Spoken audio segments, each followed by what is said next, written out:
पूर्वी घाट, पश्चिमी घाट हो चुका था। हाँ, पूर्वी घाट पश्चिमी घाट दोनों कंप्लीट हो चुका था।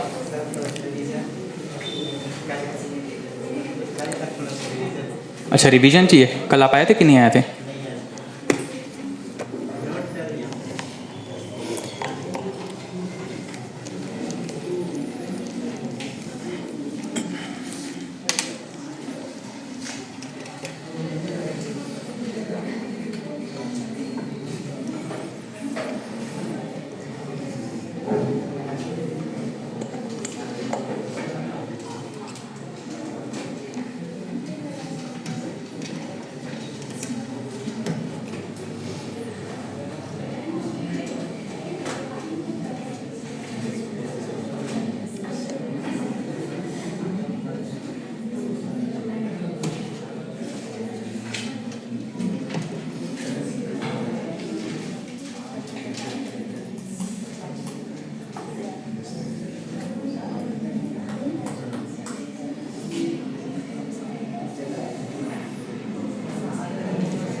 चलिए, हमने क्लास में स्टार्ट किया था भारत के प्राकृतिक विभाजन के बारे में।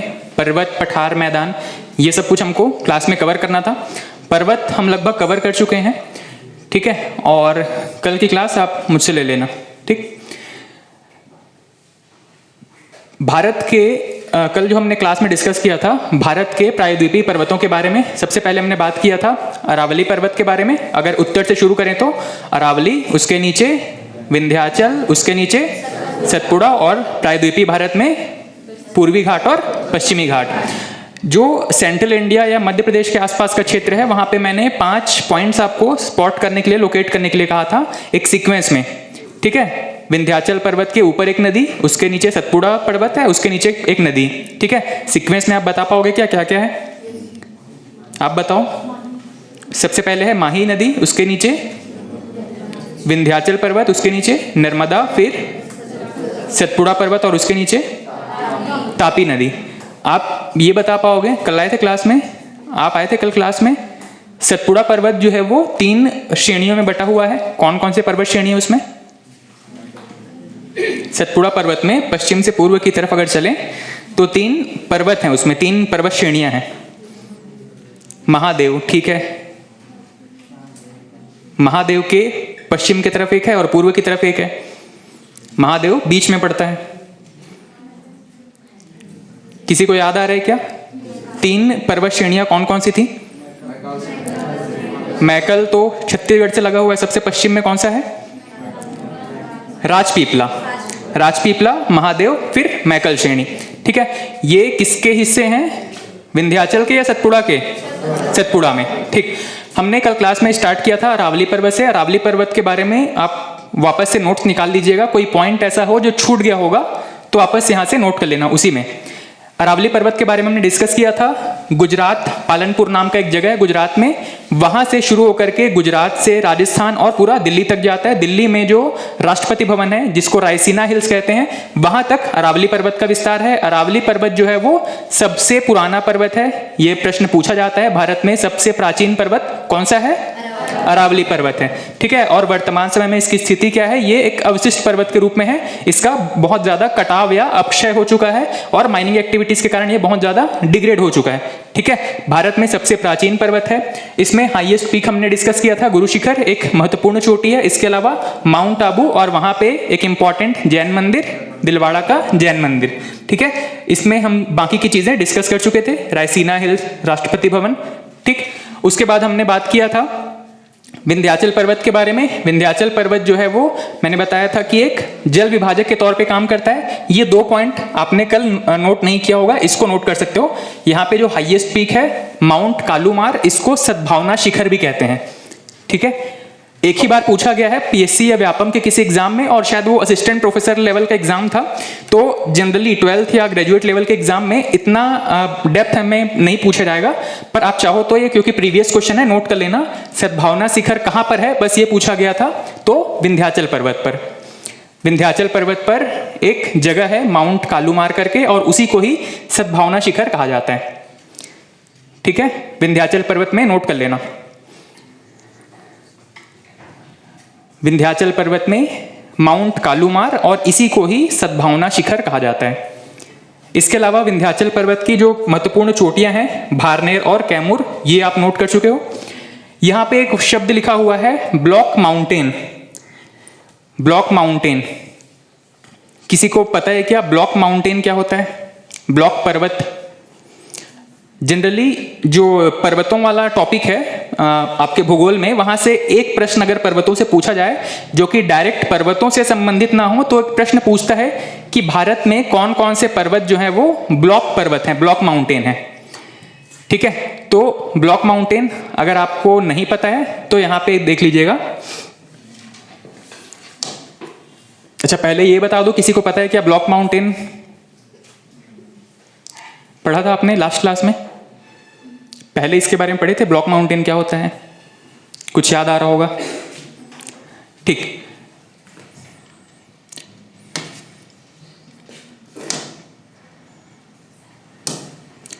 देखिए पर्वतों का या ब्लॉक माउंटेन कहें तो लगभग 3 प्रकार के होते हैं। ब्लॉक माउंटेन कितने प्रकार के होते हैं? 3 प्रकार के। इनका जो निर्माण है वो या तो जमीन के नीचे धंसने की वजह से होता है या तो ऊपर उठने की वजह से होता है। जैसे कि सबसे पहला अगर बात करें तो एक सपोज प्लेन एरिया है। प्लेन एरिया, यहां पे दरार अगर क्रिएट होता है नेचुरल रीजंस की वजह से, मान लो भूकंपीय एक्टिविटीज, भूकंपीय गतिविधियों की वजह से, मान लीजिए यहाँ पे एक दरार क्रिएट होता है, दरार उत्पन्न हो जाता है, और ये जो एरिया है वो धीरे धीरे ऊपर उठने लगता है। ये वाला एरिया और ये वाला एरिया अपनी जगह पर है, लेकिन जमीन के नीचे, जैसे कि आपको पता है कि जमीन के नीचे लावा भरा हुआ है, और लावा क्या करता है? ऊपर उठने का प्रयास करता है। उसी गतिविधि में क्या होता है, ये धीरे धीरे इसको ऊपर की तरफ पुश करता है, और ये इतना रीजन क्या होता है, यहां से ऊपर उठने लगता है। ठीक है, ये एक प्रकार हो गया आपके किसका? ब्लॉक पर्वत का, जहां पे आजू बाजू के समतल भूमि जो है वो अपने स्थिति पर है, लेकिन बीच की कुछ भूमि ऊपर उठ गई है। इसको कहा जाता है, ये पहला प्रकार है ब्लॉक माउंटेन का। दूसरा एक प्रकार है कि आसपास की भूमि तो अपनी स्थिति पर है, अपने जगह पर है, पर ये जो भूमि थी जो कि एक पहले टाइप में जो कि ऊपर उठ गई थी, वो हो सकता है कि सिर्फ उतना हिस्सा जमीन के नीचे धंस जाए। ठीक है, ऐसी भी गतिविधियां होती हैं, ऐसे माउंटेन्स के एग्जाम्पल भी विश्व में मौजूद हैं। ठीक है, तो ये इतना हिस्सा जो है वो नीचे धंस गया, ये अपनी जगह पर रह गए और ये अपनी जगह पर रह गए। ठीक है, ये एक टाइप हो गया। उसके बाद में एक तीसरा प्रकार क्या है? ये जो बीच वाला हिस्सा था ये अपनी स्थिति पर बना हुआ है, और जैसा कि पहले एग्जाम्पल में ये बीच वाला हिस्सा ही ऊपर की तरफ उठ रहा था, वैसे ही ये साइड वाले हिस्से, लेफ्ट और राइट वाले हिस्से ऊपर उठ रहे हैं और ये अपनी स्थिति पर बना हुआ है। वैसी कंडीशन में क्या होगा, ऐसा एक स्ट्रक्चर क्रिएट हो जाएगा। ठीक है, ये तीनों ही एग्जाम्पल किसके हैं, ब्लॉक माउंटेन के। ठीक है, और आपके विंध्याचल और सतपुड़ा ये दोनों पर्वत भारत में ब्लॉक माउंटेन के एग्जाम्पल हैं। यही चीज यहाँ पे बताया गया है। लास्ट क्लास में जिन्होंने नोट नहीं किया था, विंध्याचल पर्वत में और सतपुड़ा पर्वत में, इन दोनों में ही एक एक पॉइंट ऐड कर लीजिएगा कि ये दोनों ही ब्लॉक माउंटेन के एग्जाम्पल हैं, दोनों ही ब्लॉक पर्वत के उदाहरण हैं।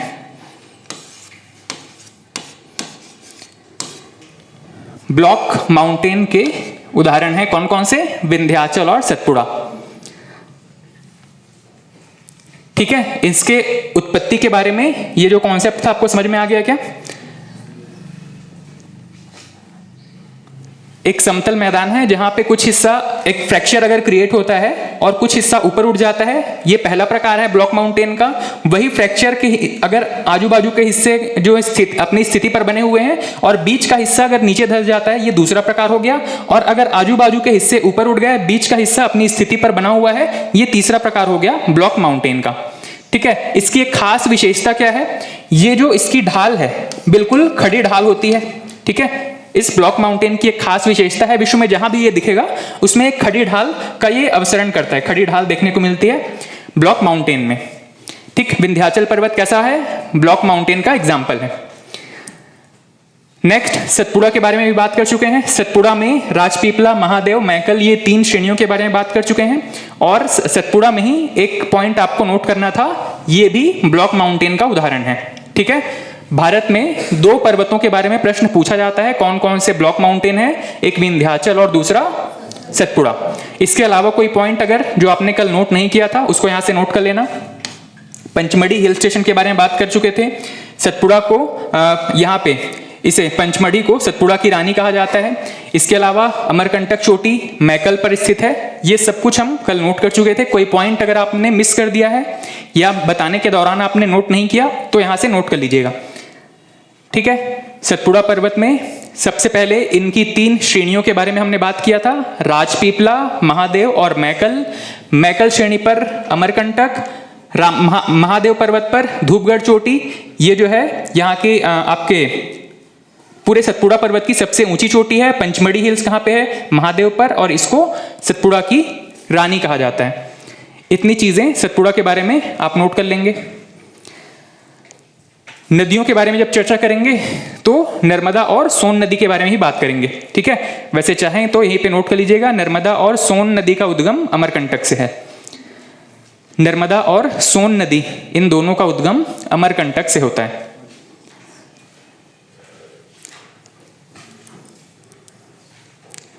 नेक्स्ट, पश्चिमी घाट के बारे में बात कर चुके थे।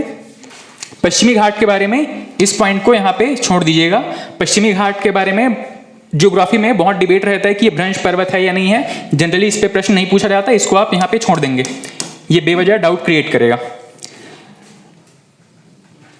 ठीक, इसके बाद में यहाँ पे इसकी ऊंचाई, लंबाई, इसके अलावा इसको पश्चिमी घाट को हम क्या कहते थे, सह्याद्री के नाम से जान रहे थे। सह्याद्री जनरली इसको महाराष्ट्र में ही कहा जाता है, पर कुछ किताबों में आपको उत्तरी सह्याद्री, दक्षिणी सह्याद्री के नाम से मिल जाएगा। चाहे तो ये एक इसको ड्रॉ कर लेंगे। ठीक है, इतना हिस्सा यहाँ पे ड्रॉ कर लेंगे। हमने कल कालसुबाई जो कि सह्याद्री की सबसे ऊंची चोटी है महाराष्ट्र में, कुद्रेमुख जो कि कर्नाटक में है, इन सभी के बारे में डिस्कस किया हुआ है। यहाँ पे एक और लोकेशन आएगा आपका कालसुबाई, उसके नीचे ये महाबलेश्वर। ठीक, इतनी चीजें यहाँ पे ड्रॉ कर लेंगे। कुद्रेमुख, ब्रह्मगिरी।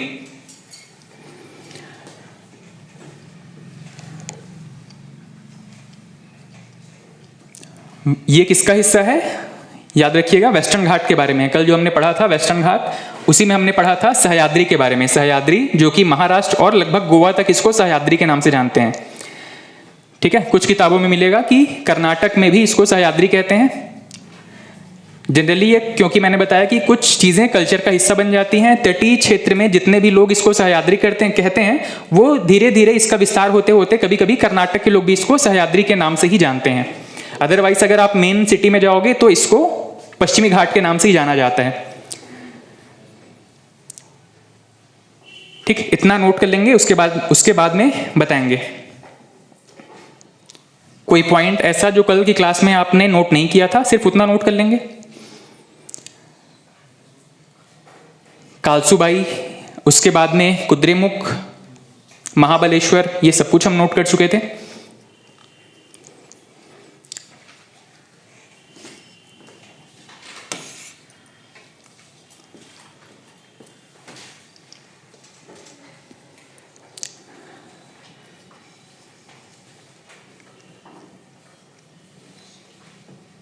पश्चिमी घाट का ढाल किस दिशा में है? पश्चिमी घाट में जो ढाल है वो किस दिशा की ओर है? पूर्व की तरफ है या पश्चिम की तरफ है? पूर्व की तरफ है। यहां से निकलने वाली ज्यादातर नदियां जो है वो पूर्व की तरफ बहती हैं, और पश्चिम की तरफ बहने वाली नदियों की एक खासियत क्या है कि ये बहुत कम दूरी तय कर पाती हैं, सीधे आपके अरब सागर की तरफ मिल जाती हैं। ठीक है, उसके बाद में हमने बात किया था नीलगिरी पर्वत के बारे में। पूर्वी घाट और पश्चिमी घाट दक्षिण की तरफ, किसी का छूट गया क्या इसमें से? कंप्लीट है? ठीक है, इसको कंप्लीट कर लो।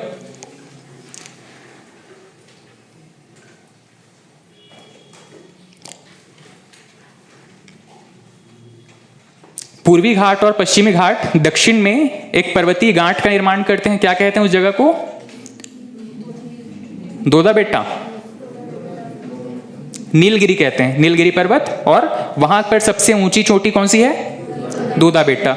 उसके बाद में पूर्वी घाट और पश्चिमी घाट जो और दक्षिण की तरफ अगर चले जाएंगे आपके केरल और तमिलनाडु तक, वहां पे 3 पर्वतों के बारे में हमने बात किया था। वाई शेप में 3 पर्वत थे। कौन कौन से? अन्नामलाई, पालनी और इलायची, कार्डमम हिल्स। ठीक है, यहां पे भी एक पर्वत चोटी है क्या? इन तीनों के बीच में एक पर्वत चोटी की बात की थी, क्या नाम था उसका? अनाईमुडी या अन्नामलाई? अनाईमुडी क्या था? पर्वत चोटी था। इन भारत का सबसे दक्षिण भारत का सबसे ऊंचा पर्वत और नीलगिरी पर्वत में, महाराष्ट्र में, सब खिचड़ी पका दो, महाराष्ट्र में कालसूबाई।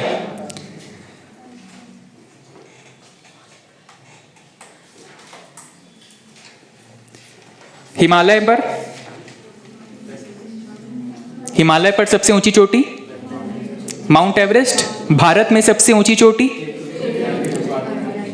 K2 अगर ऑप्शन में ना हो तो कंचनजंगा। उत्तराखंड में नंदा देवी। अगर एक सीक्वेंस में जमाना हो भारत में 3 ऊंची चोटियों के बारे में, तो सबसे पहले K2, second Kanchenjunga, third Nanda Devi. ठीक है, हिमालय में सबसे पश्चिमी पर्वतीय हिस्सा कौन सा है? सबसे पश्चिमी बिंदु कौन सा है हिमालय का? नामचा बरवा। ये पूर्वी बिंदु है या पश्चिमी है हिमालय का? हिमालय का पूर्वी हिस्सा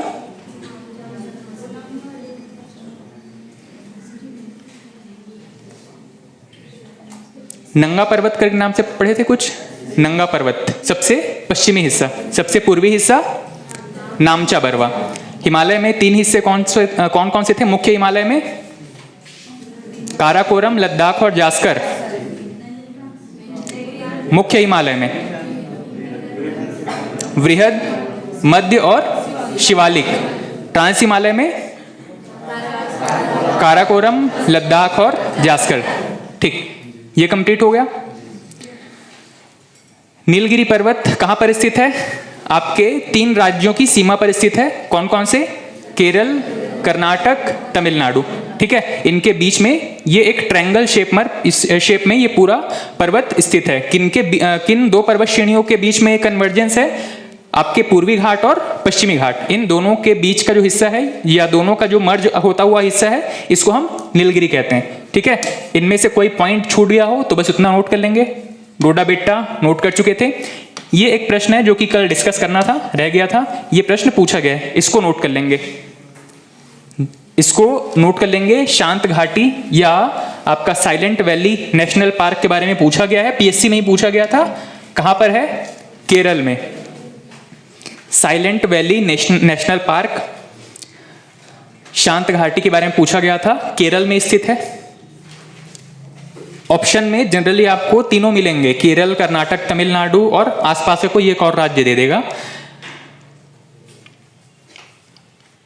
silent valley national park Kerala में स्थित है। ठीक, बाकी की चीजें बहुत इंपॉर्टेंट नहीं है, ये सबसे ज्यादा इंपॉर्टेंट था जो कल छूट गया था, इसको नोट करेंगे वहां पे। ठीक है, साइलेंट वैली नोट कर चुके हैं। नीलगिरी पर्वत पर साइलेंट वैली किस राज्य में आता है? केरल में आता है।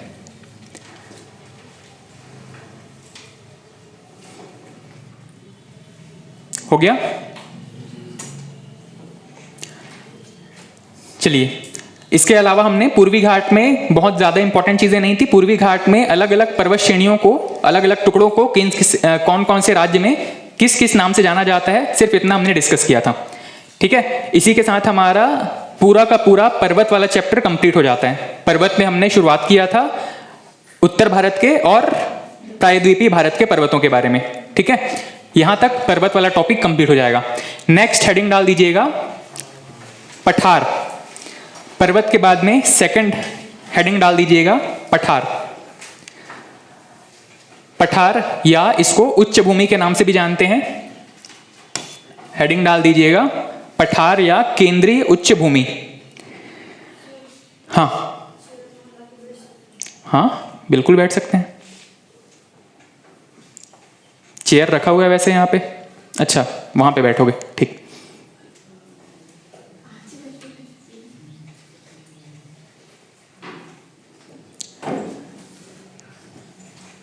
ठीक, नेक्स्ट हेडिंग आपने क्या डाला? पठार या उच्च भूमि। देखिए, पठार क्या होता है, सबसे पहले तो ये समझ लीजिए, कोई ऐसा हिस्सा जो कि जमीन से ऊपर उठा हुआ है लेकिन ऊपर जाते हुए इसकी चौड़ाई जो है वो कम होती जाती है, इसको तो हम क्या कहते हैं? पर्वत। पर्वतों में भी दो चीजें हमने डिस्कस किया था, पर्वत और पहाड़ी। क्या इसका क्राइटेरिया था? 600 मीटर से जो ऊंचे हैं इसको पर्वत, और उससे कम ऊंचाई वाले को पहाड़ी कहा गया था हमने। यहां पे कोई भी ऐसा हिस्सा जो कि सामान्य समतल भूमि से तो ऊपर उठा हुआ है लेकिन एक ऊपर ऊंचाई पर जाने के बाद एक ऑलमोस्ट कह सकते हो कि एक नॉर्मल एल्टीट्यूड क्रॉस करने के बाद इसका जो सरफेस है, टॉप सरफेस है, वो क्या है? प्लेन है। ऐसे एरिया को क्या कहते हैं? पठार कहते हैं। ठीक है, पर्वत और पठार में एक बेसिक सा डिफरेंस क्या है? एक पीक जहां पर अवेलेबल है, जहां पर लोकेटेड है, इसको हम पर्वत कहते हैं, और एक फ्लैट सरफेस वाले हाई एल्टीट्यूड को क्या कहते हैं? ऊंचाई पर स्थित भूमि को क्या कहते हैं? पठार कहते हैं। ठीक है, ऐसे ही बहुत सारे पठार भारत के अलग अलग क्षेत्रों में स्थित हैं। जैसे कि मध्य प्रदेश वाले रीजन में कई सारे पठार हैं। आपका पूरा का पूरा महाराष्ट्र और इसके आसपास का एरिया, कर्नाटक से लगा हुआ कुछ एरिया जो है वो पठारी हिस्सा है। कुछ पठार ऐसे हैं जो पृथ्वी के शुरुआत से यहाँ पे डेवलप हुए हैं। कुछ पठार ऐसे हैं जो कि ज्वालामुखी से निर्मित हैं। ठीक है, ज्वालामुखी उद्गार जब होता है तो आपको पता है कि इसका जो लावा है आसपास फैलता रहेगा इस तरीके से, और यही जो लावा है वो फैलते हुए एक लेयर बाय लेयर एक दूसरे के ऊपर जमता चला जाएगा, और ये एक लंबे समय के बाद किस रूप में हमको दिखाई देता है? पठार के रूप में दिखाई देता है। ठीक है, ऐसे बहुत सारे एग्जाम्पल आपको मिलेंगे। जैसे कि अगर हम बात करें तो मालवा का पठार है, इसके अलावा आपका बुंदेलखंड का पठार है। आपका छत्तीसगढ़ जब आप पढ़ोगे तो छत्तीसगढ़ के उत्तर पश्चिमी हिस्से में एक पठार के बारे में चर्चा होता है, पूर्वी बघेलखंड का पठार। ये सभी क्या हैं? आपके पठार के रूप हैं। एक बड़ा ही छत्तीसगढ़ भारत में एक बहुत ही इंपॉर्टेंट पठारी हिस्सा है जहां पे बहुत सारे मिनरल्स मिलते हैं। इसका नाम क्या है? छोटा नागपुर का पठार। आपके झारखंड वाले हिस्से में जो कि मिनरल रिच या कह सकते हो कि यहाँ पे खनिज संसाधन बहुत ज्यादा अवेलेबल है, इसका नाम क्या है? छोटा नागपुर का पठार। इन सभी के बारे में एक एक करके देखते चलेंगे, चर्चा करेंगे। ठीक है, सबसे पहला हेडिंग डाल दीजिएगा मालवा का पठार। सबसे पहला हेडिंग है आपका मालवा का पठार।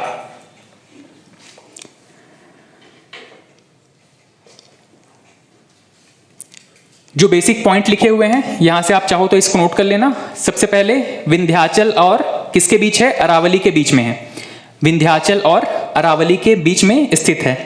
मेरे ख्याल से आप दिमाग में मैप ड्रॉ कर पा रहे हो और अरावली और विंध्याचल का लोकेशन भी आप एज्यूम कर पा रहे हो कहां पर है।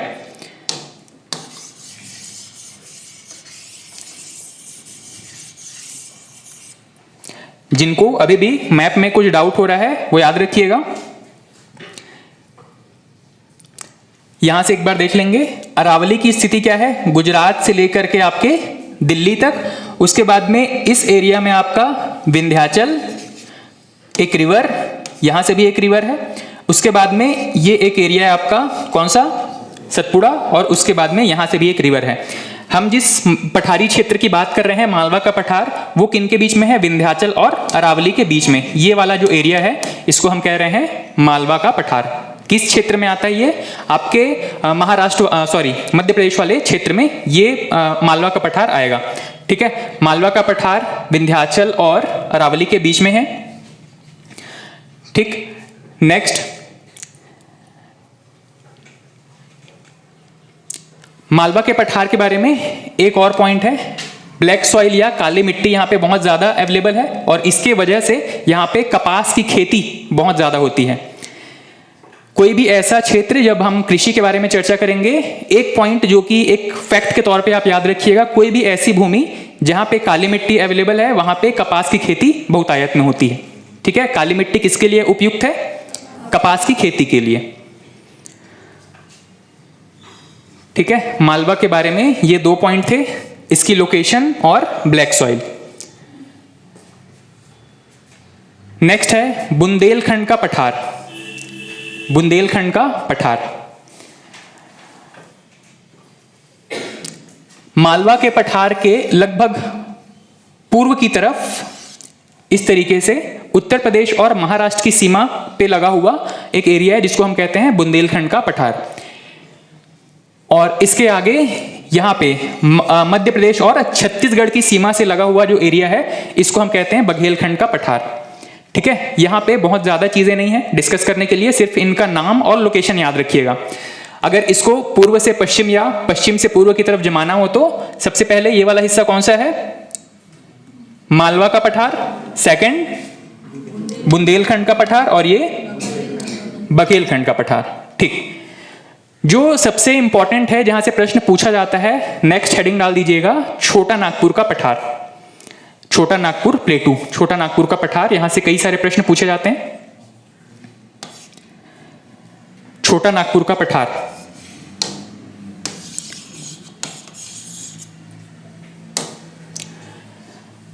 छोटा नागपुर का पठार, इसमें सबसे पहला और इंपॉर्टेंट पॉइंट है, इसको भारत का रूर प्रदेश कहा जाता है। भारत का रूर प्रदेश कहा जाता है।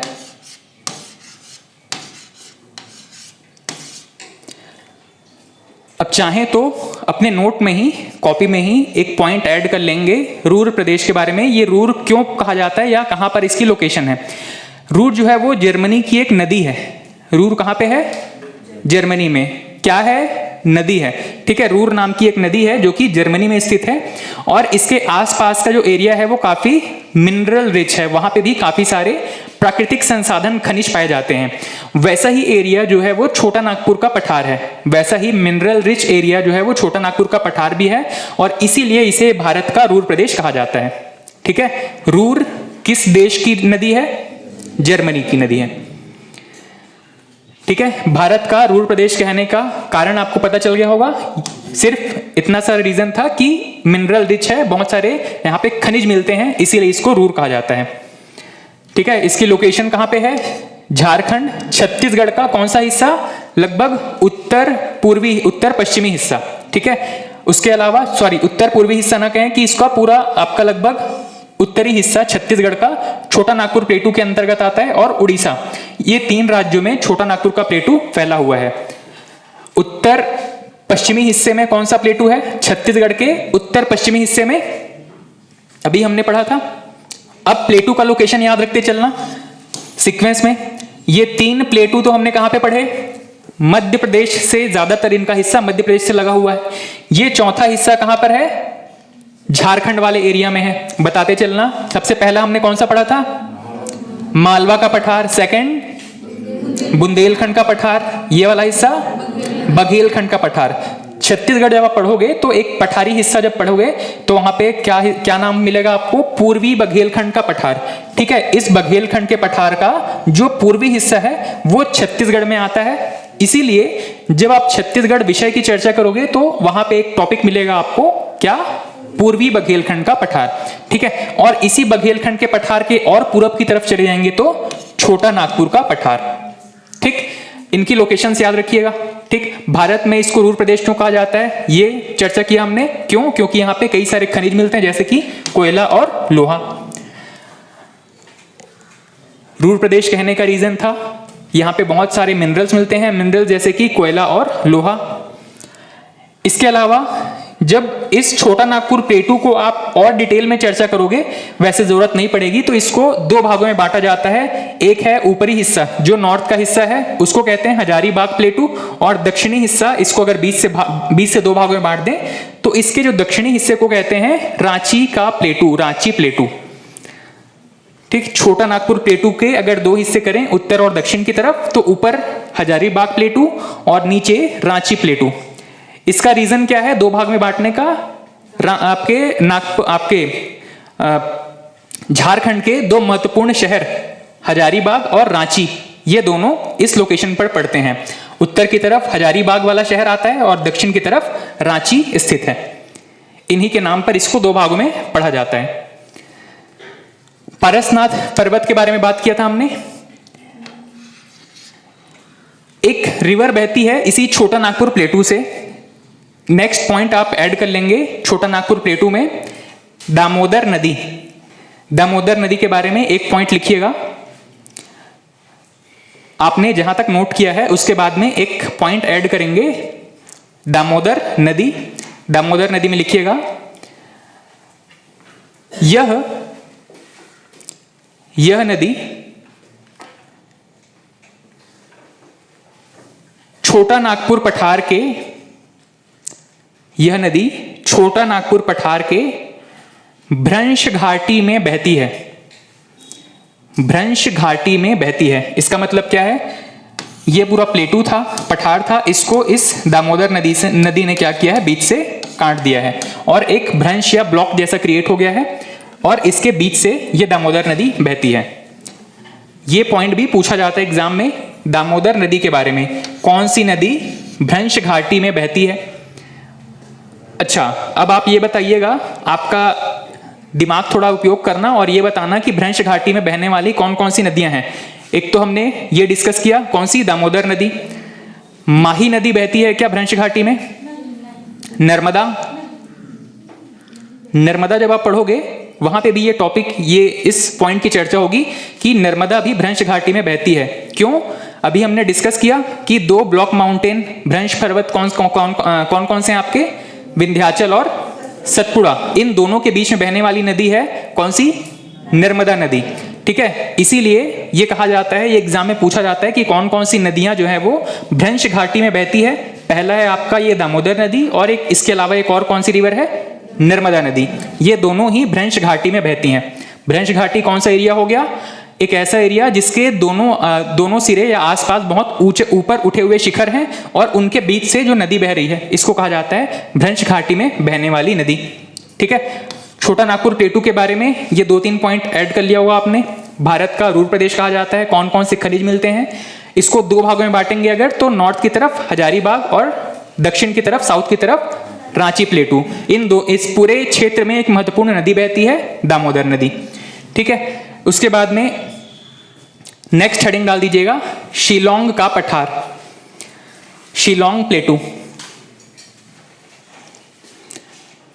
शिलोंग का पठार।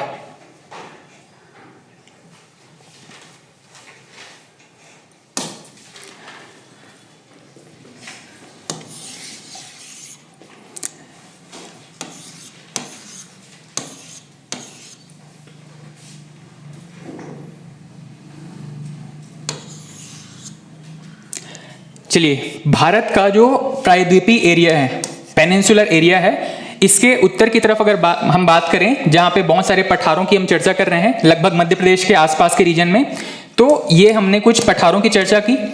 इसके अलावा मेघालय की तरफ अब जब चले जाएंगे, कौन से राज्य में? मेघालय में। मेघालय की राजधानी कौन सी है?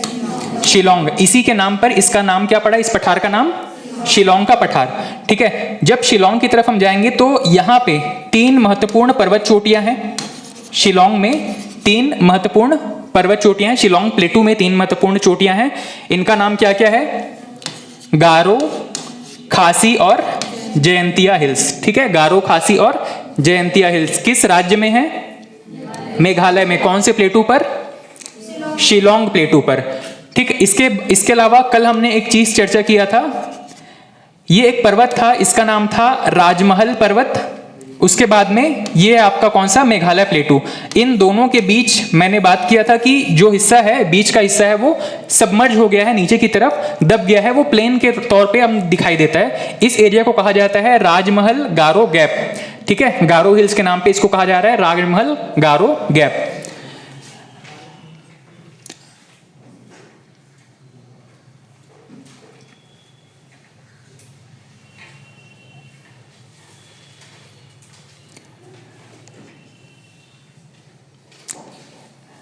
ठीक, यहाँ पे तीन जो प्रमुख पर्वत हैं इनको नोट कर लीजिएगा, गारो हिल्स, खासी हिल्स और जयंतिया हिल्स। इस तरीके से जब ड्रॉ करेंगे तो एक और नेचुरल फेनोमेना, नेचुरल रीजन समझ में आएगा कि खासी हिल्स को या खासी हिल्स में सबसे ज्यादा बारिश क्यों होती है। ठीक है, इस ड्राइंग को इसी तरीके से जब आप ड्रॉ करोगे तो पता चलेगा कि क्यों खासी हिल्स पर सबसे ज्यादा बारिश होती है। और यह प्रश्न पूछा गया था, भारत में सर्वाधिक वर्षा किस क्षेत्र में होती है? ठीक है, भारत में सर्वाधिक वर्षा किस क्षेत्र में होती है? खासी हिल्स में। हाँ, खासी हिल्स या इसी को ही मासिन राम कहा जाता है। खासी हिल्स पे जो स्पेसिफिक लोकेशन जहां पे सबसे ज्यादा बारिश होती है, मासिन राम। एक और नाम वहीं पे नोट कर लेंगे, चेरापूंजी। चेरापूंजी, मासिन राम, खासी हिल्स, इन तीनों को पैरेलली याद रखिएगा। ठीक है, जब छत्तीसगढ़ पढ़ना शुरू करेंगे तो वहां पर एक प्रश्न पूछता है, छत्तीसगढ़ का चेरापूंजी किसको कहा जाता है? नारायणपुर, या नारायणपुर में एक जगह स्थित है, कौन सा? अबूझमाड़, सबसे ज्यादा बारिश की वजह से। ठीक है, शिलोंग प्लेटू में सबसे पहले आपने इसके लोकेशन ड्रॉ कर लिए होंगे। उसके बाद राजमहल पहाड़ी का हिस्सा है, राजमहल पहाड़ी का ही एक्सटेंडेड फॉर्म है, कौन सा आपका? ये मेघालय का प्लेटू या शिलोंग का प्लेटू, शिलोंग प्लेटू। उसके बाद में गारो, खासी, जयंतिया, ये तीनों यहाँ की जनजातियां हैं जिनके नाम पर इन पर्वतों के नाम रखे गए हैं। गारो, खासी, जयंतिया। ऐसे ही कुछ नाम हमने अरुणाचल प्रदेश में डिस्कस किया था क्या? अरुणाचल प्रदेश में 4 नाम हमने डिस्कस किए थे, कौन कौन से? डफला, मिश्री। अरुणाचल प्रदेश में हिमालय पर्वत जब हम पढ़ रहे थे वहां पे हमने डिस्कस किया था कि 4 पर्वत चोटियां हैं वहां पे, जो कि किनके नाम पे हैं? वहां की जनजातियों के नाम से हैं। तो बताइएगा 4 नाम कौन कौन से थे? एक डफला, एक बता दिया आपने, मिश्री है या मिश्मी है? मिश्मी। ठीक, और अबोर, एक और नाम रह गया है, मिरी। ठीक, डफला, मिरी, अबोर और मिश्मी, ये चारों कहां पर हैं? किस राज्य में हैं? अरुणाचल प्रदेश में। ठीक है, किस पर्वत श्रेणी का हिस्सा है?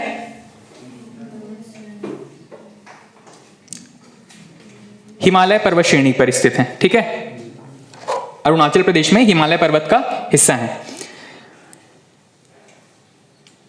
ठीक, ये सारे पॉइंट आप एक एक करके नोट कर लेंगे। सर्वाधिक वर्षा वाला क्षेत्र खासी हिल्स, खासी हिल्स में भी मासिन राम या चेरापूंजी, और यहां पर शिलोंग प्लेटू की सबसे ऊंची चोटी शिलोंग पीक।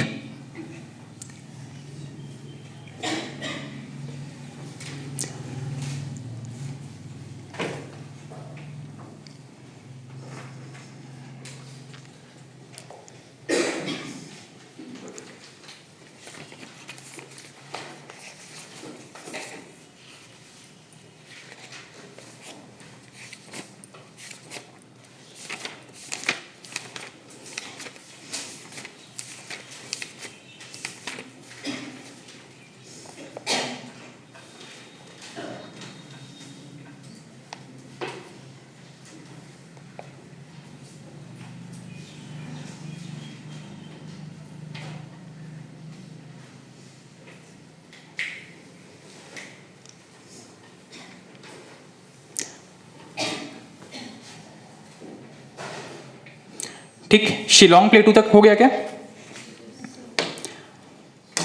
शिलोंग प्लेटू के बाद में कुछ और भी पठार हैं भारत में। यहाँ पर इसके नोट्स मेंटेन नहीं है, इसको आप अलग से नोट करेंगे, ठीक है। सबसे शिलोंग प्लेटू के बाद में नेक्स्ट हेडिंग डाल दीजिएगा दक्कन का पठार, डेक्कन प्लेटू। आपने क्या क्या नोट किया होगा? मालवा, बुंदेलखंड, बघेलखंड, छोटा नागपुर हो गया, उसके बाद में शिलोंग प्लेटू हो गया। ये किस हिस्से में है? आपके मध्य भारत वाले हिस्से में है। दक्षिण भारत वाले हिस्से में भी कुछ प्लेटू हैं, कुछ पठार हैं, इनको नोट करेंगे। यहाँ पे इसके नोट्स नहीं है, मैं डिक्टेट कर रहा हूँ, आप इसको नोट कर लेंगे। सबसे पहले या अभी जो आपने सीक्वेंस मेंटेन किया है, कितने हो गए? 5 है क्या? 6वां नोट कर लेंगे, दक्कन का पठार, दक्कन का पठार, डेक्कन प्लेटू।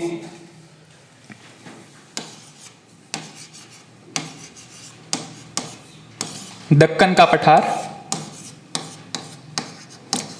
डेक्कन प्लेटू।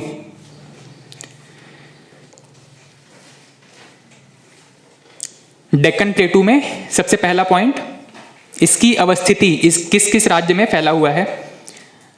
पहला पॉइंट है मध्य प्रदेश, महाराष्ट्र, कर्नाटक, तमिलनाडु, तेलंगाना। मध्य प्रदेश, महाराष्ट्र, उसके नीचे चलते जाएंगे कर्नाटक, तमिलनाडु, तेलंगाना। इन सभी राज्यों में आपका डेक्कन प्लेटू, दक्कन का पठार फैला हुआ है, ठीक है। नेक्स्ट पॉइंट, इसकी उत्पत्ति लावा के द्वारा हुई है। इसकी उत्पत्ति लावा के द्वारा हुई है, ठीक है। आपका जो महाराष्ट्र वाला एरिया है, एक समय पे वहां पे कुछ बहुत ज्यादा लावा का विस्फोट हुआ था और उसी से निकले हुए जितने लावा थे वो यहाँ पे लेयर बाय लेयर जमते चले गए। और ये सभी घटनाएं तब हुई हैं जब प्रायद्वीपीय भारत आपके गोंडवाना लैंड से ही सटा हुआ था, गोंडवाना लैंड का हिस्सा था। बाद में जब बह के आया तो साथ में पूरा डेक्कन प्लेटू बह के आ गया, ठीक है। इसमें नेक्स्ट पॉइंट है, यहां पर काली मिट्टी सर्वाधिक पाई जाती है। यहां पर काली मिट्टी सबसे ज्यादा या सर्वाधिक पाई जाती है। डेक्कन प्लेटू या महाराष्ट्र का एरिया पता है आपको, एक तो कपास की फसल के लिए बहुत फेमस है और दूसरा गन्ने की फसल के लिए, ठीक है। दोनों के लिए आपको काली मिट्टी बहुत अच्छा माना जाता है, ठीक है। यहां पर काली मिट्टी सर्वाधिक पाई जाती है। नेक्स्ट पॉइंट है, यहां पर कपास और गन्ने की फसल ज्यादा होती है। कपास और गन्ने की फसल ज्यादा होती है और इसका रीजन, हर एक क्षेत्र में जो भी क्रॉप है, जो भी फसल है, वो वहां की नेचुरल कह सकते हो कि आपके मिट्टियों पर और क्लाइमेट पर डिपेंड करता है। तो ये दोनों चीजें वहां पर सुटेबल है महाराष्ट्र में। हाँ, गन्ना ज्यादा होता है उत्तर प्रदेश में क्योंकि वहां पे पानी की अवेलेबिलिटी ज्यादा है। गंगा, यमुना, ये जितने भी रिवर्स हैं उनसे इनको पानी की सप्लाई अच्छी होती है। पता है आपको, गन्ने की फसल के लिए बहुत ज्यादा पानी की जरूरत होती है, ठीक है। जबकि अगर बात करें कि महाराष्ट्र में हमेशा एक चर्चा का विषय बना रहता है कि सूखा पड़ने के बाद भी यहाँ पे गन्ने की फसल क्यों उगाई जाती है, क्यों नहीं यहाँ पे मिलेट या ऐसी फसलें उगाएं जो कि ड्रॉट रेजिस्टेंस हो, जो कि सूखे में भी सरवाइव कर सकें, ठीक है। हालांकि महाराष्ट्र में भी उगाया जाता है गन्ना, लेकिन आप देखोगे कि वहां पे जो पानी की सप्लाई है वो ग्राउंड लेवल पानी को खींचकर किया जाता है, ठीक है। बोरवेल्स या कुछ एक दो जो रिवर्स हैं आसपास की, जो और कुछ कैनाल्स हैं, नहर हैं, उन्हीं के द्वारा वहां पे सिंचाई की फैसिलिटी है, ठीक। गन्ने की फसल क्यों होती है? क्योंकि सॉइल उनको वैसा मिल गया, पानी की सप्लाई वो क्या कर रहे हैं, कमर्शियल तरीके से कर रहे हैं। जबकि यूपी और बिहार वाले क्षेत्र में अगर गन्ने की फसल है तो पानी की सप्लाई भी अच्छी है और दूसरा वहां पे मिनरल रिच उनको सॉइल मिल जाता है, ठीक है। अच्छी क्वालिटी की सॉइल मिल जाती है। गंगा और यमुना जो भी आपके हर बार वहां पे जो नए सॉइल लेके आते हैं, इससे वहां की उर्वरता, जो फर्टिलिटी है, वो बनी रहती है, ठीक। दक्कन प्लेटू, इसके बाद में नेक्स्ट है दंडकारण्य का पठार। दंडकारण्य का पठार,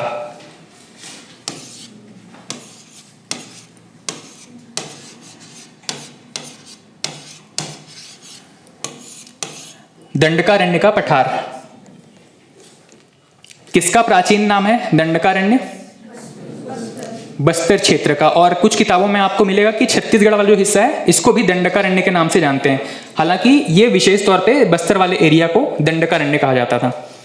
दंडकारण्य का पठार, इसका विस्तार कहां तक फैला हुआ है? छत्तीसगढ़, उड़ीसा, आंध्र प्रदेश, तेलंगाना। छत्तीसगढ़, उड़ीसा, आंध्र प्रदेश, तेलंगाना। छत्तीसगढ़, उड़ीसा, आंध्र प्रदेश और तेलंगाना, इतने राज्यों में फैला हुआ है आपका दंडकारण्य का पठार। और जैसा कि आपको पता है कि ये पूरा एरिया मिनरल रिच है, यहाँ पे काफी सारे खनिज हैं, ठीक है। उसी में सेकंड पॉइंट नोट कर लीजिएगा, प्रमुख खनिज। प्रमुख खनिज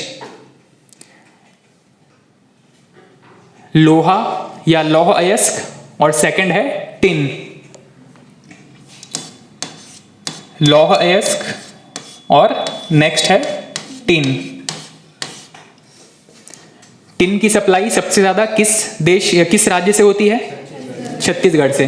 देश का लगभग 100% जो टिन है वो छत्तीसगढ़ से ही किया जाता है। नेक्स्ट हेडिंग डाल दीजिएगा तेलंगाना का पठार। तेलंगाना का पठार,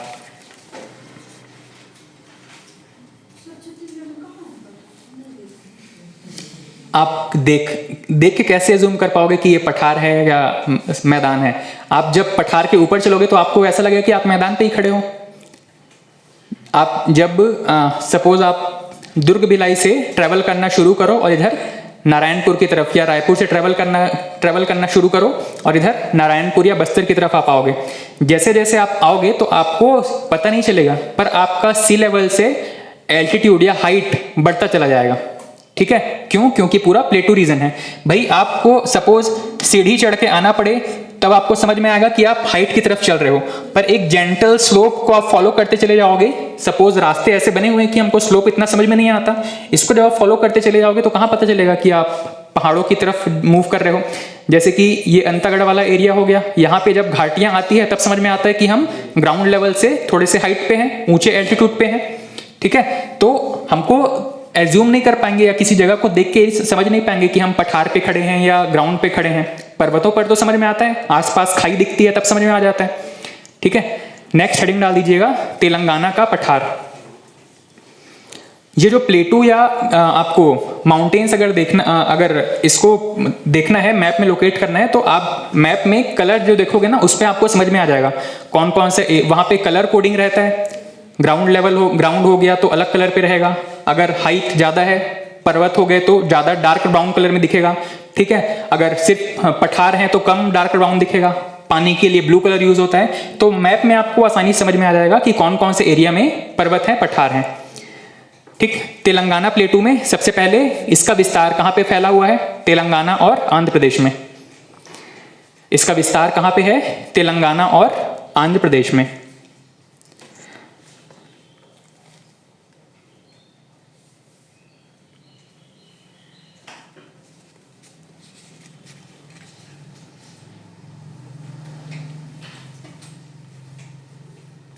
नेक्स्ट पॉइंट है गोदावरी नदी। गोदावरी नदी इस पठार को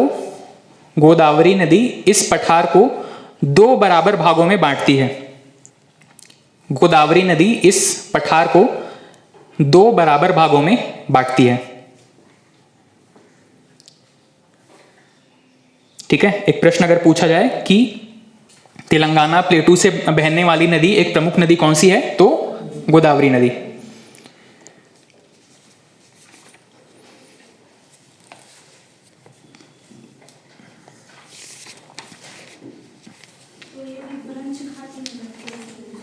हाँ, बोल सकते हैं कि ये भ्रंश घाटी में बहती है। अच्छा, भ्रंश घाटी कब कहा जाता है? जब ये एक प्रॉपर ग्राउंड लेवल को प्राप्त कर चुकी हो। कोई नदी अगर यहाँ से बह रही है तो एक सपोज सिर्फ इसने क्या किया, इतना ही कटाव किया, अभी ये कटाव की इसकी एज इतनी हुई है कि ये सिर्फ इतना ही एरिया को कटाव कर पाई है, इसको बहुत ज़्यादा डेप्थ नहीं मिला हुआ है, उस समय इसको भ्रंश घाटी नहीं कहेंगे। लेकिन एक लिमिट से ज़्यादा जब ये क्रॉस कर चुकी होती है, जब ये अपने प्रॉपर ग्राउंड लेवल को अचीव कर जाती है, तब इसको कहा जाता है कि ये भ्रंश घाटी में बह रही है। ठीक है, नेक्स्ट पॉइंट है, हाँ, गोदावरी के बारे में आप कहेंगे कि गोदावरी भी भ्रंश घाटी में बहती है। कौन कौन सी नदियां हो गई भ्रंश घाटी में बहने वाली? नर्मदा, दामोदर और गोदावरी। ठीक है, नेक्स्ट हेडिंग डाल दीजिएगा, नेक्स्ट पठार है। इनके बारे में कुछ एक्स्ट्रा पॉइंट आपको नोट नहीं करना है, सिर्फ नाम नोट कर लीजिएगा। एक है कर्नाटक का पठार और उसके नीचे तमिलनाडु का पठार। इनके बारे में बहुत विशेष चीजें नहीं है, जो प्रश्न पूछे जाएं कभी। कर्नाटक का पठार और तमिलनाडु का पठार। ठीक, एग्जाम के दृष्टि से जितने भी पठार हैं वो हम कवर कर चुके हैं। हाँ, नहीं,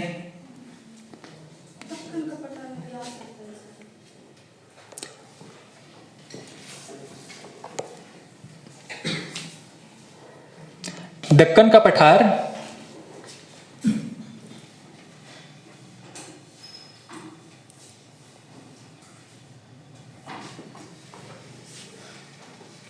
इसमें वैसे इस डायग्राम में काफी सारी चीजें दी गई हैं, आप थोड़ा सा फोकस करेंगे तो आपको सिर्फ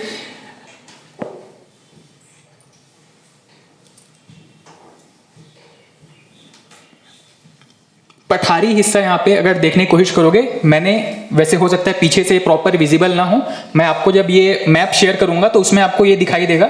यहाँ से यहाँ पे ग्रीन कलर में कुछ पठारों को दर्शाया गया है। ठीक है, ये पूरा एरिया हमने पढ़ा, 4 प्लेटू के बारे में हमने पढ़ा यहाँ पे।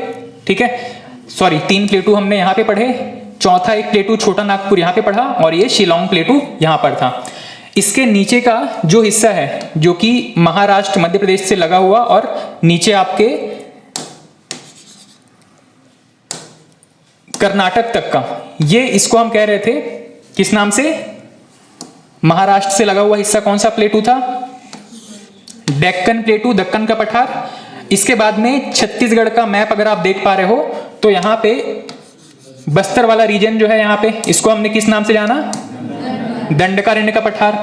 लास्ट में मैंने आपसे चर्चा किया, ये है यहाँ पे कर्नाटक का पठार। कर्नाटक के मुख्य भूमि में आपके कुछ एल्टीट्यूड, हाई एल्टीट्यूड वाले एरिया हैं, इसको कहा जा रहा है कर्नाटक का पठार। और यहाँ पे तमिलनाडु वाले क्षेत्र में इस नीलगिरी पर्वत से सटा हुआ कुछ एरिया है, हाई एल्टीट्यूड वाला एरिया है, इसको कहा जा रहा है तमिलनाडु का पठार। आप इन दोनों को यहाँ पे कंपेयर नहीं कर सकते। ठीक है, आपका दंडकारण्य यहाँ पर है, कर्नाटक और तमिलनाडु यहाँ पर है। दक्कन का, इस दक्कन की स्थिति कहाँ पे है? अगर भारत को ठीक दो भागों में बांटे तो पश्चिम भारत की तरफ आ जाएगा। ठीक है, प्रायद्वीपीय भारत के पश्चिमी क्षेत्र में, जबकि दंडकारण्य प्रायद्वीपीय भारत के पूर्वी क्षेत्र में। जितना भी हिस्सा हमने यहाँ पे मध्य प्रदेश वाले में पढ़ा था, ये सभी मध्य भारत के हिस्से हो जाएंगे। छोटा नागपुर का प्लेटू आपका पूर्वी हिस्से में, शिलोंग प्लेटू भी पूर्वी हिस्से में।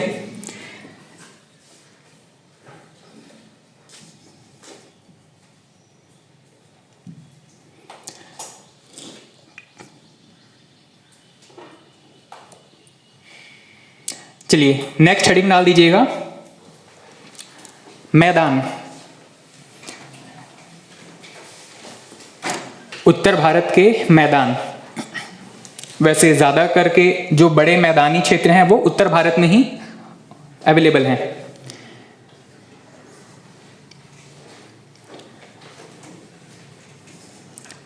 ठीक, उत्तर भारत का मैदान।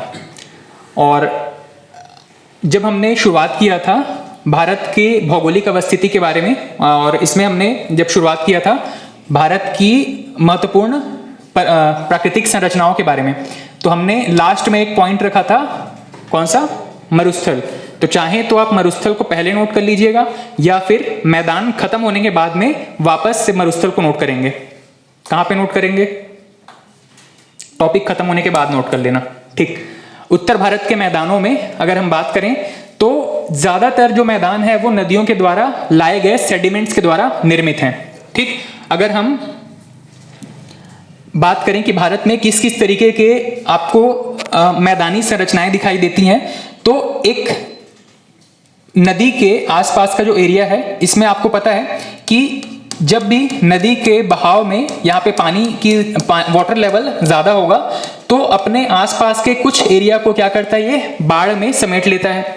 ठीक है, ये जो बाढ़ में जब समेटेगा तो हर बार यहाँ पे क्या करेगा, नई मिट्टी जमाव कर देगा, नई मिट्टी का यहाँ पे जमाव करेगा। इस नई मिट्टी को ही भारत में किस नाम से जानते हैं? इसको कहा जाता है भारत में खादर। ठीक, और एक ऐसी स्थिति भी होती है कि कोई भी नदी हो सकता है कि किसी समय पे यहां तक अपने बाढ़ का पानी फैला देती थी, लेकिन अब यहां पे इसका बाढ़ नहीं पहुंच पा रहा है। ठीक है, यहां पे जो मिट्टी थी वो बहुत पुरानी हो चुकी है। ऐसी पुरानी मिट्टी को ही भारत में क्या कहा जाता है? बांगर। ठीक, ये दोनों वर्ड आपने 10वीं क्लास तक पढ़ा होगा, बांगर और खादर मिट्टी। खादर, खाद से याद रखेंगे, खाद उपजाऊ चीज होती है, खादर क्या होगा? उपजाऊ मिट्टी हो जाएगी। बांगर क्या है? खादर का जस्ट उल्टा, अनुपजाऊ भूमि है। बांगर और खादर तो समझ में आ गया। एक और शब्द आपको यहां मिलेगा, भाबर, और एक शब्द है तराई। जो नया घर बन रहा होता है, पानी का छिड़काव करते हैं, क्या बोलते हैं उसको? तराई करना। भाबर एरिया किसको बोला जाता है? कोई भी नदी, या यूं कहें कि ये भाबर वाला जो स्ट्रक्चर है कहां पे देखने को मिलता है, तो मान लीजिए ये कुछ महत्वपूर्ण पर्वत चोटियां हैं जैसे कि हिमालय से बहने वाली जो नदियां हैं वो अपने साथ काफी सारे बड़े पत्थरों को भी लेकर के आती है। भाई नदी का बहाव जब तेज होगा, और दूसरा चीज पर्वत के ढलान की वजह से, ये दोनों फैक्टर जब एक साथ मिल जाते हैं तो क्या करेंगे, बहुत सारे बड़े बड़े पत्थरों को अपने साथ बहा करके लेके आएंगे। लेकिन बड़े पत्थरों के साथ समस्या क्या है कि बहुत दूर तक इसको ट्रेवल नहीं करवा सकते। जब तक पानी का बहाव तेज है तब तक ये ट्रेवल करेंगे, फिर धीरे धीरे एक जगह पे सेटल होना शुरू हो जाएंगे। पर्वतों के आसपास के हिस्से में ऐसे स्ट्रक्चर बहुत ज्यादा दिखाई देते हैं जहां पे ऐसे बड़े बड़े पत्थरों का एक पूरा समूह वहां पे पड़ा होता है। इन पत्थरों के समूह को ही क्या कहा जाता है? क्या कहा जाता है? भाबर। ये जो पत्थर हैं जो कि पर्वतीय क्षेत्रों की तलहटी में जमा हो गए हैं, इसी स्ट्रक्चर को ही कहा जाता है भारत में भाबर। और उसके बाद में जैसे जैसे ये भाबर वाला स्ट्रक्चर ऊंचा होते जाएगा, इन पत्थरों के ऊपर और बड़े बड़े पत्थर आकर के जमा होते जाएंगे। सपोज 4-5 फीट का एक पत्थरों का एक ग्रुप वहां पे स्ट्रक्चर बन गया। अब जब भी यहां से पानी गुजरेगा तो क्या होगा कि ये पानी का लेवल उस 4-5 फीट का जो पत्थरों का जो टुकड़ा है, समूह है, उससे ऊपर नहीं आ पाता। तो क्या करेगा, इन पत्थरों के बीच से ही, पत्थरों के नीचे से ही वो बहना शुरू करेगा। जैसे ही आप ये पत्थरों का समूह देखोगे वहां पे पानी अवेलेबल नहीं है, पर थोड़ी दूर पे क्या होगा, वापस से पानी का फ्लो आपको दिखाई देने लगेगा। और इसी एरिया को, जहां पे पानी का फ्लो वापस दिखाई देने लगता है, इसको कहा जाता है तराई। ठीक है, 4 नाम आपने अभी जस्ट पढ़ा है, एक था भाबर, एक था तराई, इसके अलावा बांगर और खादर। ठीक है, यही चारों चीज आपको यहां पे नोट करना है, किसमें? भारत के मैदानों में। ठीक, इसको यहां से नोट कर लीजिएगा। भारत में 4 तरीके के मैदान आपको दिखाई देते हैं जो कि आपके उत्तर भारत की तरफ भाबर, तराई, बांगर और खादर। पहाड़ों के आसपास चट्टानों के घिरे हुए क्षेत्र, इसको कहा जाता है भाबर। इसके जस्ट बाद में पानी का फ्लो दोबारा दिखाई देने लगता है, इसको कहा जाता है तराई।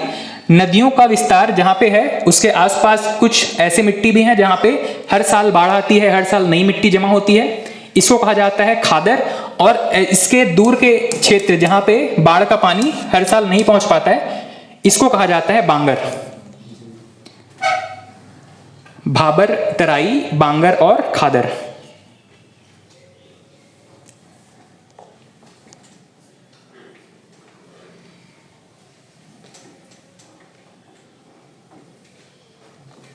ठीक है, ये स्ट्रक्चर ड्रॉ कर लेंगे, ये सारा डिटेल यहाँ पे दिया गया, इसको नोट कर लेंगे।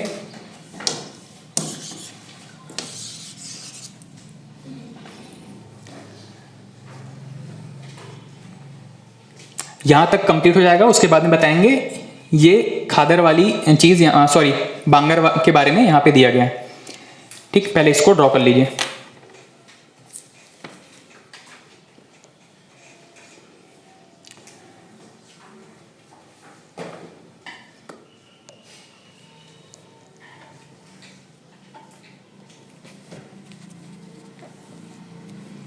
कितने लोग हरेली में गेड़ी चढ़ रहे थे भाई? कितने लोग को आता है गेड़ी चढ़ना?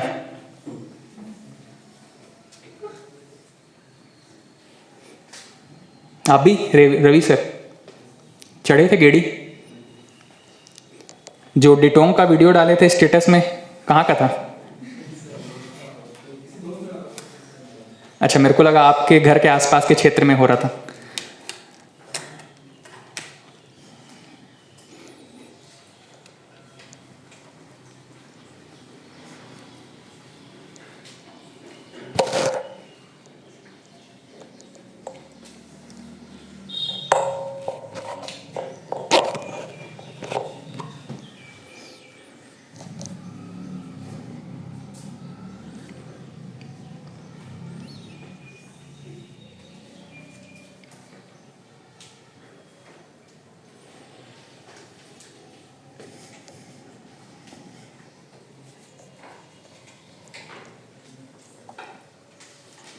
लड़कियों में भी किसी को आता है क्या गेड़ी चढ़ना? आ जाएगा, सही बात है, कोशिश करेंगे तो क्यों नहीं आएगा।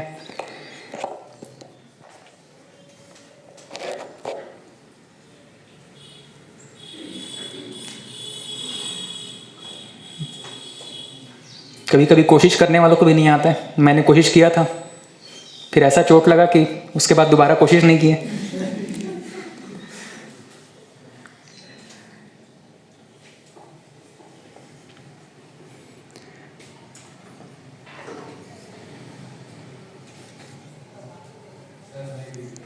हाँ, विजिबल नहीं है प्रॉपर स्ट्रक्चर, यहां तक विजिबल था।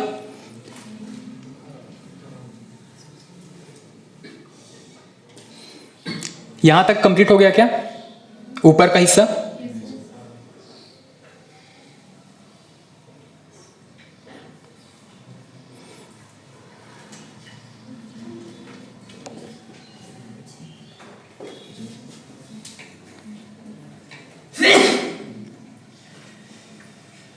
चलिए पहले इतना नोट कर लीजिएगा, फिर उस साइड का नोट कर लेना।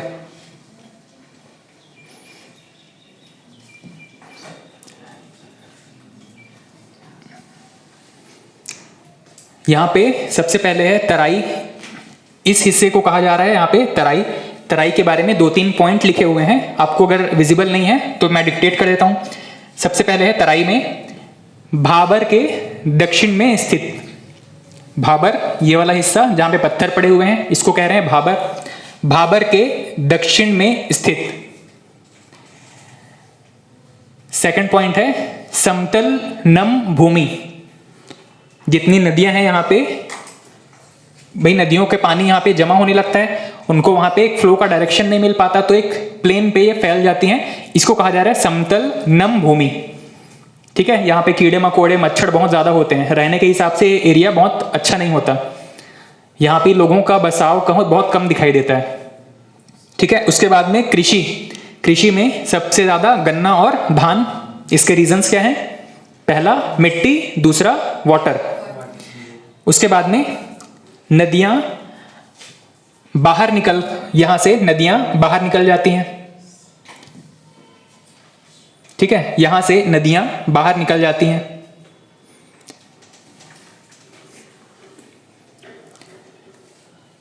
ठीक, तराई के बारे में ये 2-3 पॉइंट था। भाबर के बारे में सबसे पहला है पत्थरों का समूह। भाबर क्या है? पत्थरों का समूह। जो ऊपर पर्वतों से गिरकर आए हुए पत्थर हैं, उन्हीं पत्थरों का समूह है जिसको हम भाबर कह रहे हैं। कृषि के लिए अनुपयुक्त है, भाई कृषि हो ही नहीं सकती, वहां पे मिट्टी है ही नहीं, सिर्फ पत्थर ही पत्थर है। और तीसरा पॉइंट है शिवालिक के दक्षिण में, शिवालिक के दक्षिण में नदियां विलुप्त हो जाती हैं। शिवालिक के दक्षिण में नदियां विलुप्त हो जाती हैं। इन्हीं पत्थरों के ढेर के नीचे से अपना जगह बनाकर नदियां बहने लगती हैं।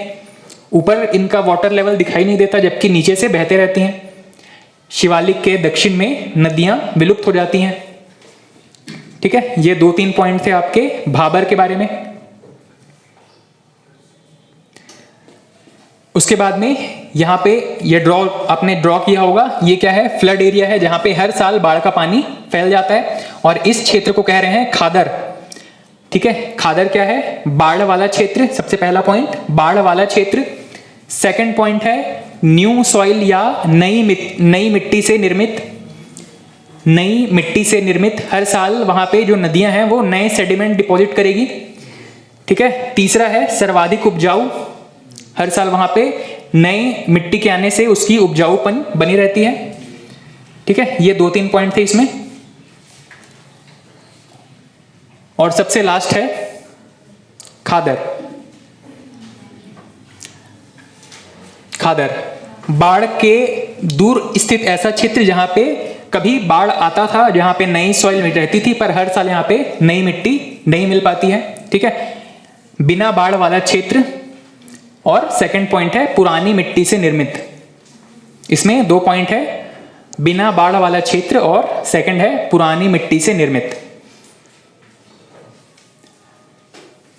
बिना बाढ़ वाला क्षेत्र और सेकंड है पुरानी मिट्टी से निर्मित। ठीक है, तो जल्दी से बता दो, भारत में कौन कौन से 4 प्रकार के मैदान पाए जाते हैं? भाबर, तराई, बांगर और खादर। भाबर क्या होता है? पत्थरों का समूह है। उसके आगे चलेंगे तो क्या मिलेगा? तराई मिलेगा। उसके आगे चलेंगे तो नदियों के आसपास का नया मिट्टी खादर। खादर है या बांगर? खादर। और नदियों से दूर स्थित मिट्टी बांगर। ठीक, इतना नोट कर चुके?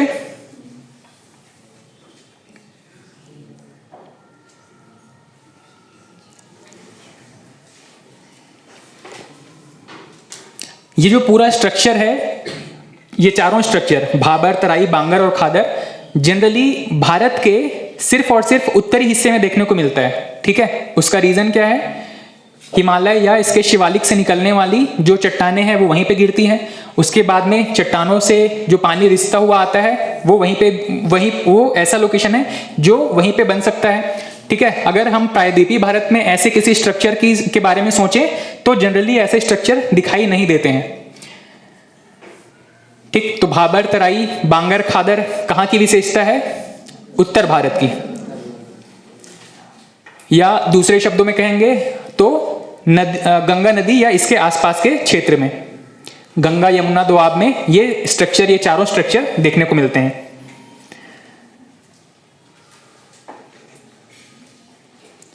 ठीक है, चलिए तो आज की क्लास में यहां तक रखते हैं। कल हमारा एक छोटा सा टॉपिक रहेगा आपका मरुस्थल, और उसके बाद हम शुरू करेंगे द्वीप समूह के बारे में।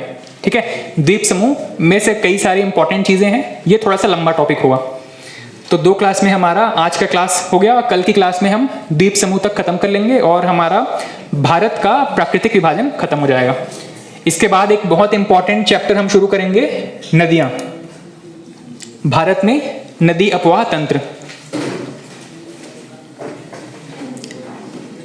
ठीक है, ओके, थैंक यू।